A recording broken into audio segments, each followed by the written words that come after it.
जय श्री कृष्ण। जय माँ दुर्गा। और आज राम नवमी नवमी है।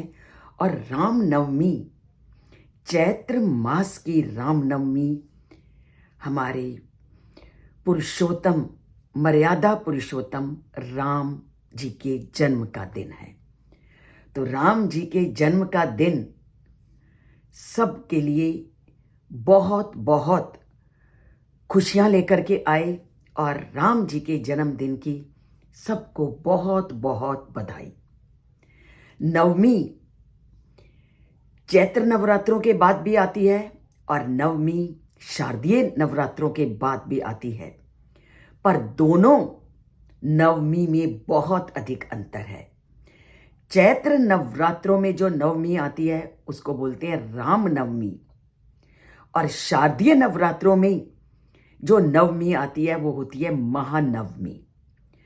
होती दोनों जगह नवमी है, पर दोनों नवमी में अंतर है।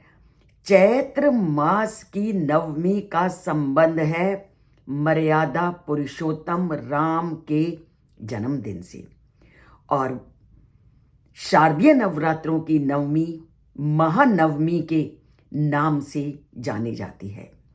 और दोनों ही नवमी में मां दुर्गा के सिद्धिदात्री रूप की पूजा की जाती है। और दोनों ही नवमी मनुष्य के अलौकिक शक्ति को प्रदान करती हैं।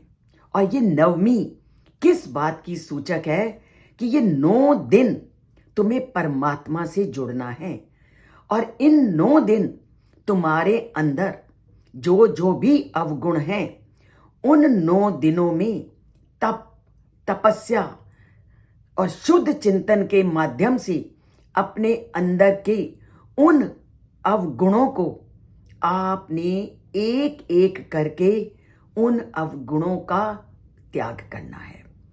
और एक एक करके उन अवगुणों को त्याग करके अंतिम दिन आपने उन अवगुणों को पूरी तरह से त्याग करने में सिद्धि प्राप्त करनी है। और ऐसा कुछ भी असंभव नहीं कि हम जिस भी बुरे कार्य को छोड़ना अगर शुरू कर देते हैं और अच्छे कार्य को अपनाना शुरू कर देते हैं वो हमें प्राप्त ना हो, ये पूरी तरह से असंभव है।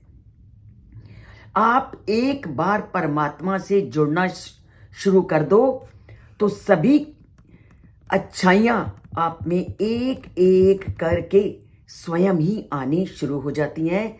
यही ये 9 दिनों की तप और तपस्या आपको एक शिक्षा देती है कि अगर मां सिद्धिदात्री की कृपा को पाना है तो अपने अंदर की बुराई को ढूंढिए, और इन 9 दिनों में अपने अंदर जितनी भी बुराइयां हैं उनका त्याग करते हुए आपने अंतिम दिन अर्थात नवमी, महानवमी और राम नवमी के दिन उन बुराइयों से अपना नाता तोड़ना है और अच्छाइयों की सिद्धि को प्राप्त करना है। तो पूरी श्रद्धा और आस्था के साथ इस त्योहार से जुड़ना तुम्हें सिखाता है, परमात्मा में आस्था और विश्वास को जगाती है ये सिद्धिदात्री माता।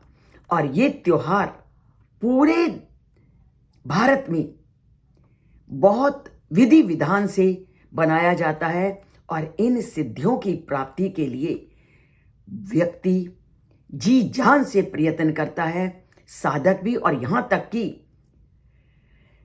परम पिता परमात्मा शिव भी सृष्टि के रचयिता में जिनका सहयोग है उन्होंने भी इन सिद्धियों को प्राप्त करने के लिए कठिन तप किया था।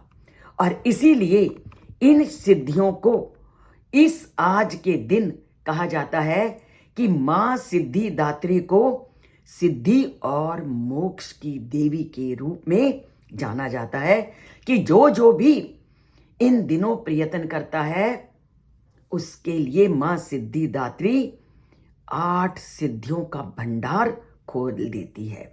और वो 8 सिद्धियां हैं अणिमा महिमा प्राप्ति प्रकाम में गरिमा लघिमा ईशत्वम वशित्वम। कोई ऐसी चीज नहीं जो इन 8 सिद्धियों के अंदर आ नहीं जाती।